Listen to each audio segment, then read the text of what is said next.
The UN has got a new call for a new social safety net. Maybe they're starting to take seriously the sort of things that, Jesus was in favor of. Reverend Bill Keller is on the line with us.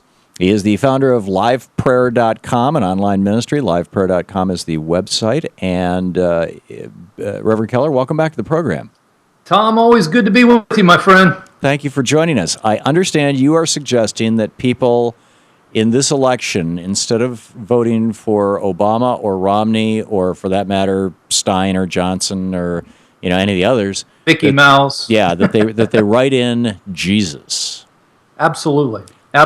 Back in May, we launched a campaign to give Christians a legitimate way to vote, because they obviously can't vote for the most pro-baby killing, pro-homosexual, pro-enemy of Israel president in the history of this nation. Talking about Mitt Romney. No, I'm talking about Barack Obama. Well, Mitt Romney was totally down with abortion being completely legal. He's got a new foreign policy. He wants to bomb more people.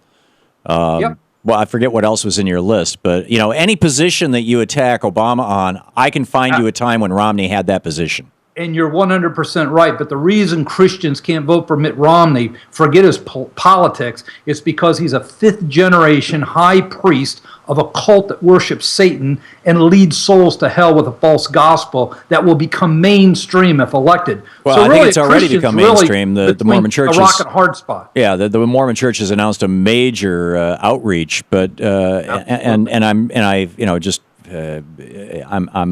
in their defense. I mean, as much as I'm uncomfortable defending any religion. Defend them, Tom. Defend them. No. I mean, the fact of the matter is that there are a lot of decent people who are Mormons, and they're not the spawn of Satan. They're just decent people who are raised in the Mormon Church, and and fill in the blanks. I mean, there's no religion that doesn't have crazy beliefs, including yours and mine. Well, no, not really, because Mitt Romney. I mean, if you want to give your listeners one reason to run from Mitt Romney, if there's one listening that is even thinking about it, how about this one? The fact he believes he's going to die and become the god of his own planet with an unlimited number of women to make spirit babies with. That's what Mitt Romney believes, and you want him to be president? Seriously? No, I don't want him to become president. I mean, that's not the reason I don't want him to become president, but I'm pleased to hear, Bill, that a guy like you, who historically has been identified as a conservative, or even a far right conservative, that you've become a liberal. You want to vote for Jesus. Jesus was the guy who said we should house the homeless, we should feed the hungry, Absolutely. we should take care of the poor. Jesus is also the guy who said, "I'm the way, the truth, the life. Nobody comes to the Father but through me." I'm an evangelist. I'm not in politics. Well, wait a minute. You're advocating helping people spiritually. But you're talking about the vote here. You're saying that people should write in the name of Jesus, and so if you're suggesting that arguably one of the most famous liberals in history, the entire liberal agenda is summed up in Matthew 5, 6, 7, 8, and Matthew 25, basically, and you know this. That if you're advocating that people write in the name of the most famous liberal in history into the ballot, I see that as a good step on your part. Congratulations for becoming more progressive. And I will also remind your listeners that Jesus also said, "There's no other way to the Father but through me." That means if you believe in Islam, if you believe in Buddha, if you believe in Twinkle Dee and Twinkle Dum, you're going to die and go to hell. And that's my concern, because Mitt Romney and the Mormon cult leads people to hell through a false gospel. Well, Obama's a Christian. Why not vote for him? Because he supports killing babies. That's number one. Because he supports redefining God's definition of marriage. That's number two. And because he disses Israel and in Genesis 12:3. Wait a minute. When did Obama diss Israel?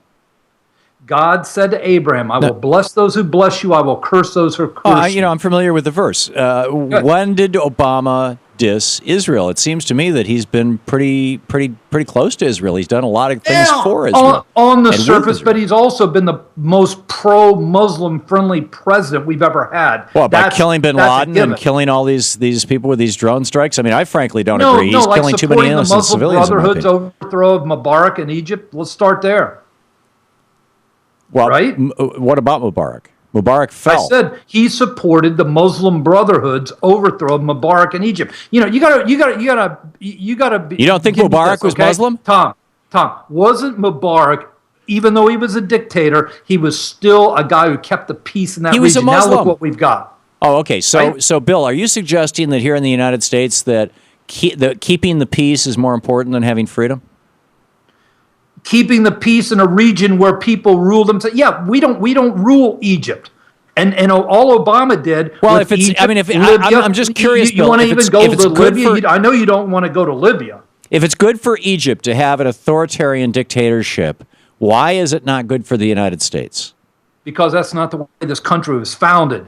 But in Egypt, that's the way they've always governed themselves from the pharaohs down, and we have disrupted that. And now look at the price we're paying. So what in Egypt, is it that makes Libya, Egyptians, that region? You know, well, yeah, and we were. Right? I'm not sure the we that you're talking about. If you're talking about the United States of America that started in 1787, you know, or 1789, I guess, when the Constitution was ratified, then yeah, but you know that wasn't just a singular we. I mean, there was this long, like multi-thousand-year history of dictatorship that preceded the United States.